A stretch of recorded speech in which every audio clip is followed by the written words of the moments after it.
بسم اللہ الرحمن الرحیم. میں ہوں نویز زبیری سچویشن روم کے ایک اہم پروگرام کے ساتھ. ناظرین، کل رات ایران نے اسرائیل پر 400 سے زیادہ بلاسٹک میزائل پر حملہ کر کے بدلہ لے لیا. یہ وہ اٹیک تھا جس کا پچھلے کئی دنوں سے ذکر ہو رہا تھا کہ ایران اس کی تیاری کر رہا ہے. اور اس حملے کی خاص بات کہ حملے سے کچھ گھنٹے پہلے امریکہ نے نہ صرف اسرائیل بلکہ پورے دنیا کو بتا دیا تھا کہ ایران ایک بڑا اٹیک کرنے والا ہے اسرائیل پہ، اور اس کی دفاع کی تیاری میں جو کچھ بھی وہ کر سکتا تھا وہ کیا. اسرائیل پر ایران کے حملے سے مسلمانوں کے سر فخر سے بلند ہو گئے. اگر ہم یوں کہیں کہ ایران نے بہت ایک تقریباً پورے سال کے بعد مسلمانوں کو مسکرانے کے لیے، خوش ہونے کے لیے، ان کے زخمے پہ مرہم رکھنے کے لیے کوئی کام کیا تو بے جانا ہوگا. اسرائیلی میڈیا کے مطابق تل ابیب اور شارون میں راکٹ گرنے کی اطلاعات موصول ہوئیں، اور عینی شہادین جو تھے، عینی شہادین نے جو دیکھا وہ ہم آپ کو کوشش کریں گے کہ ٹی وی پہ بھی دکھائیں. وہ اتنا بھیانک تھا کہ جس کی خوف کئی سالوں تک اسرائیلیوں کے ذہن میں زندہ رہے گی. ایران کے دعوے کے مطابق انہوں نے جو حملے کیے وہ اسرائیل کی ایئر بیس اور تمام جو ملٹری انٹیلیجنس کے ادارے ہیں اور ملٹری پوزیشنز پہ کیے، کسی سویلین جگہ پہ انہوں نے نہیں کیے. اور اس کی وجہ وہ فرق بتانا تھا جو اسرائیل میں اور ایران میں ہے، کیونکہ پچھلے پورے سال تقریباً سال ہونے والا ہے. آپ نے دیکھا جس طرح فلسطین میں، غزہ میں، پھر اب لبنان میں اور یمن پہ اسرائیل نے پے در پہ اٹیک کر کے نہ صرف سویلین، بچے، بوڑھے، عورتیں، ہاسپٹل، اسکول، کچھ بھی نہیں چھوڑا اس نے. اور جب انہوں نے ابھی حالیہ اٹیک کیا تو اس کے بعد ایران کے پاس کوئی یہ وہ نہیں تھا کہ اس کا جواب دینے کے علاوہ کوئی چارہ نہیں تھا، اور ایران نے بہت سوچ سمجھ کے یہ اٹیک کیا. ایرانی صدر نے کہا کہ ایرانی حملہ اسرائیلی جارحیت کا رد عمل ہے، اور یہ ہماری طاقت کا جس ایک جھلک ہے، اور اسرائیل اس کا رد عمل کرتے ہوئے بہت دفعہ سوچے. وہ شعر ہے نا کہ ہم تو ڈوبیں گے صنم، تم کو بھی لے ڈوبیں گے. کچھ اسی طریقے سے ہے کہ اسرائیل کے پاس کھونے کے لیے سب کچھ ہے. ایران اور اس خطے کے جو مسلمان ہیں وہ پہلے ہی بہت کچھ کھو چکے ہیں. جو حال غزہ کا ہے، جو حال انہوں نے بیروت کا، لبنان کا بنا دیا ہے، یمن پہلے ہی تباہ ہے. اب وہ ایران کی طرف بڑھ رہے تھے کہ اس سے پہلے بلکہ ایران میں اٹیک کر چکے تھے. ایران کے اندر انہوں نے حماس کے اس کو قتل کیا. ابھی پھر پیجر حملے، پھر ایرانی کونسل جنرل پہ. مقصد اتنی چیزیں ہو چکی تھیں کہ اب یہ تھا کہ اگر آپ خاموش رہتے تو بس کسی بھی دن وہ ایران پہ اٹیک کرتا.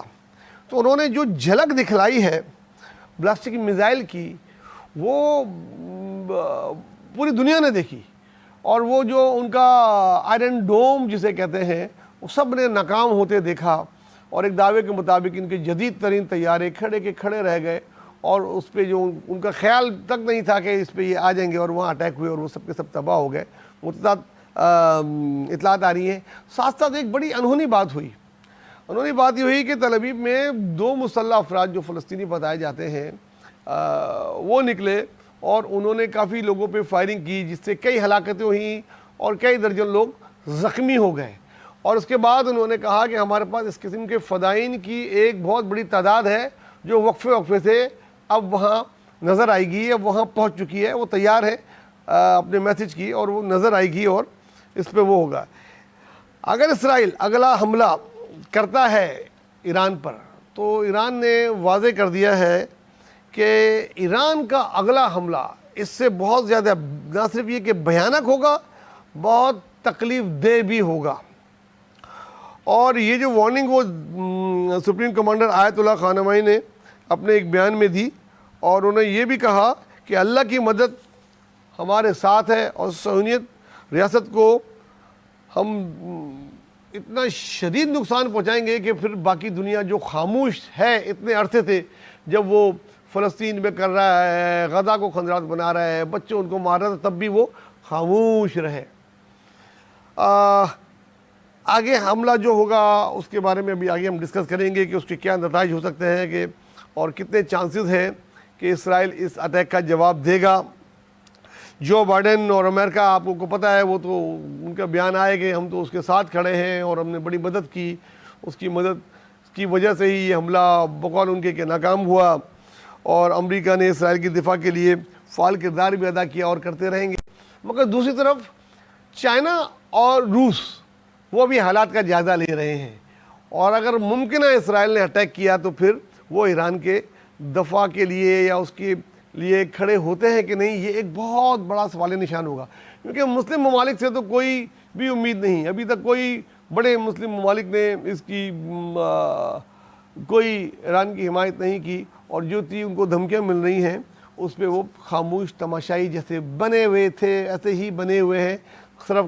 لفظی مذمت کر رہے ہیں اور سفارتی مذمت کر رہے ہیں، جس سے کچھ بھی نہیں ہونا، جی ہاں، اس سے کچھ بھی نہیں ہونا۔ یہ جو 400 پلاسٹک کا ایک ٹیلر دکھایا ہے ایران نے،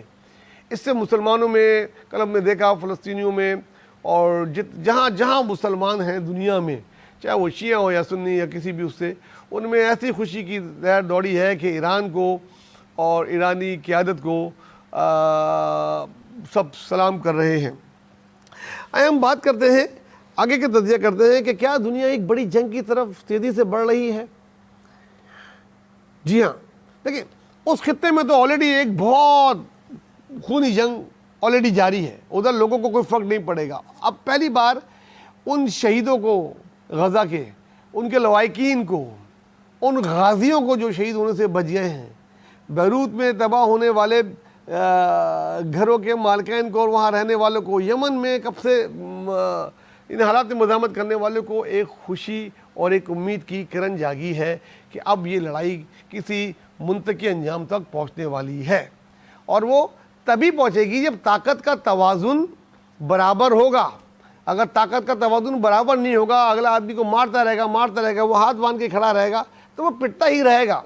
اس قسم کے جوابات سے ہی طاقت کا توازن میں سمجھتا ہوں کہ برابر ہوگا۔ اور ابھی ایران کے پاس بلاسٹک میزائل سے بھی زیادہ خطرناک میزائل اور ہتھیار ہیں، اور کچھ ایسے ہتھیار ہیں جس کے بارے میں دنیا خاص طور سے امریکہ کو ہمیشہ تفتیش رہی ہے، اور جب اسرائیل اور ہم ایران کی طاقت کا موازنہ کرتے ہیں تو کہیں بڑا زیادہ طاقتور ایران ہے، کہیں بڑا ہے فوجی اعداد سے بھی اور چیزوں سے بھی، ایئرپورٹ سے بھی، ہر جگہ سے بھی، اور اگر ان دونوں میں براہ راست جنگ ہوئی تو دونوں طرف بہت نقصان ہوگا۔ لیکن اسرائیل کے پاس کھونے کو بہت کچھ ہے، ایران کے پاس کھونے کو نہیں ہے۔ وہ تو پہلے ہی کہتے ہیں کہ ہم تو حالت جنگ میں آج سے نہیں، ہم کئی دہائیوں سے ہیں۔ تو آنے والی اگر کوئی جنگ ہوئی تو اس کا پورا نقصان کا زیادہ سے زیادہ جو نقصان ہوگا وہ اسرائیل کو ہی ہوگا، کیونکہ اگر جس طریقے سے انہوں نے غزہ کو بنایا ہے، انہوں نے ایران کو بنانے کی کوشش کی، تو ایران بھی اتنی طاقت رکھتا ہے کہ اسرائیل کو بھی وہ غزہ بنا دے گا، اور اس کے بعد ان کے پاس اور کوئی جگہ نہیں رہے گی، اور یہ جنگ اگر رشیا اور چین شامل ہو گئے تو یہ بہت بڑی اور طویل ایک جنگ کی طرف چلی جائے گی، جس کا کہ میں نہیں سمجھتا کہ امریکہ اس وقت متحمل ہو سکتا ہے۔ اور چائنا عام طور پہ دیکھا گیا ہے جنگوں سے دور رہتا ہے، ایک کسی وقت کا انتظار کر رہا ہے، کیا یہ وہ وقت ہوگا کہ چائنا اس میں شامل ہو کے پھر اپنے آپ کو سپر پاور منانے کی بات کرے؟ اکنامکلی تو چائنا سپر پاور بن گیا ہے، لیکن فزیکلی ایک بڑی جنگ کے بعد کوئی سپر پاور بنتا ہے تو کیا یہ وہ وقت آ گیا ہے کہ چائنا اب کھل کے حمایت کر کے اور ایران کے پیچھے کھڑا ہوتا ہے؟ اس سے بہت بڑا فرق پڑ جائے گا۔ بہرحال کچھ بھی ہو، آنے والا ہر دن ہر رات جو ہے اسرائیلیوں کے لیے ایک خطرناک، ایک ڈراؤنا خواب ہوگی، کیونکہ جو لوگوں نے بتایا ہے، جو خبریں ہمیں آ رہی ہیں کل سے اب تک، اس میں ابھی تک بہت ساری فیملیز بنکر میں ہیں، بہت سارے لوگ جانے کی تیاری میں ہیں، ایئرپورٹ پہ ہزاروں لوگوں کا رش ہے، لیکن کوئی طیارہ، کوئی ایئر لائن نہ اسرائیل سے اڑنے کو تیار ہے نہ آنے کو تیار ہے۔ ایران نے بھی فی الحال اپنی فضائی حدود میں محدود کر دی ہے، اور اب ادھر کے لوگ ایک محصور ہو کے رہ گئے ہیں، اور اس کا جو رد عمل آئے گا، کیونکہ اسرائیل کی جو عوام پہلے ہی اپنی قیادت سے بہت ناراض ہے، اور اس اٹیک کے بعد جو وہ کہتے تھے کہ ہمارا اسرائیل جو ہے وہ بالکل سیف ہے، ان کی جو ان پہ ٹرسٹ تھا وہ بھی ختم ہو گیا ہے۔ اب ان کو پتہ ہے کہ ہم کوئی اتنے سیف نہیں ہیں۔ یہ تو ایران کی بات ہے کہ انہوں نے سویلین جگہوں پہ اٹیک نہیں کیے، نہ پلوں پہ، نہ روڈوں پہ، نہ ایسی جگہوں پہ۔ ابھی تو ان کی پہلی وہی صرف دفاعی جگہوں تھی جو ان کی، جہاں پہ ان کی فوجی اڈے تھے، اس جگہ پہ کیا ہے۔ لیکن کیا بعید کہ اگر انہوں نے ایران پہ کسی سویلین جگہ پہ کیا تو جنگ میں تو پھر جنگ ہوتی ہے، پھر جنگ کے تو اصول بہت کم ہوتے ہیں، اور اس جنگ کے تو کوئی اصول ہی نہیں ہے۔ عام طور پہ انٹرنیشنل لاز ہوتے ہیں کہ آپ اسکولوں پہ نہیں کریں گے، ہاسپٹل پہ نہیں کریں گے، بچوں کو نہیں ماریں گے، لیکن اسرائیل نے تو کسی چیز کی کوئی لمٹ ہی نہیں رکھی۔ تو جواب میں پھر ایران بھی کچھ اس طریقے سے کرنے کا حق رکھتا ہے، جو کہ بہت بھیانک ہوگا۔ بھیانک صرف تو ہو چکا ہے سارا، اب بھیانک جو کچھ بھی ہوگا وہ اسرائیل کی طرف ہوگا، اور اسی ڈر سے پورا جو ان کی صہیونی ریاست ہے اور اس کے پیچھے جو اس کے حمایتی ہیں وہ اندر اندر لرز رہے ہیں اور کانپ رہے ہیں کہ اگر خدا نہ خواستہ ان کے خیال میں کہ اسرائیل نے اٹیک کیا تو ایران کا جو رد عمل ہوگا وہ بہت شدید ہوگا۔ ایران نے یہ بھی کہا ہے کہ ہم پوری طرح تیار ہیں، اور جس وقت اسرائیل حملہ کر رہا ہوگا ہم آنے والے دنوں کا انتظار نہیں کریں گے، اسی کے فوراً بعد اسی ہی وقت ریئیکشن ہوگا، جگہ اور اس کا انتخاب ہم اسی وقت کریں گے اس کے اٹیک کے بعد۔ لہذا اسرائیل کو بولا ہے کہ آپ باز رہیں، اس تھوڑے کو بہت میسج سمجھیں، ورنہ اگلا جواب جو ہوگا آپ کا وہ اس کے آپ نتائج بھگت نہیں سکیں گے۔ بہرحال ہم اور آپ بھی پریشان ہیں، پوری دنیا پریشان ہے کہ اگر دنیا میں کوئی اس قسم کی جنگ چھڑ گئی تو ابھی کووڈ سے دنیا جسٹ باہر آئی ہی تھی، اس کے اثرات سے ابھی اکنامکلی کرنچ میں ہے دنیا، ابھی تھوڑا باہر آ ہی جاتی تھی، تو یہ جنگ پھر دنیا کو ایک بہت مشکل میں ڈال دیں گے، اور نہ صرف پیٹرول کی پرائز بلکہ اور بہت ساری چیزوں کی قیمتیں بڑھ جائیں گی، اور دنیا بہت سارے لوگوں کے لیے محدود ہو جائے گی، ٹریولنگ بھی محدود ہو جائے گی، اور اس کا سب کا ذمہ دار اسرائیل ہوگا۔ آنے والے وقت پہ ہم نظر رکھیں گے اور آپ کو بتاتے رہیں گے کہ کیا ہونے والا ہے اور کس طرح ہونے والا ہے، اور جتنی زیادہ چیزیں ہم آپ تک پہنچائیں گے۔ تب تک اپنا، دوستوں اور خاص غریبوں کا بہت خیال رکھیے گا۔ اللہ حافظ۔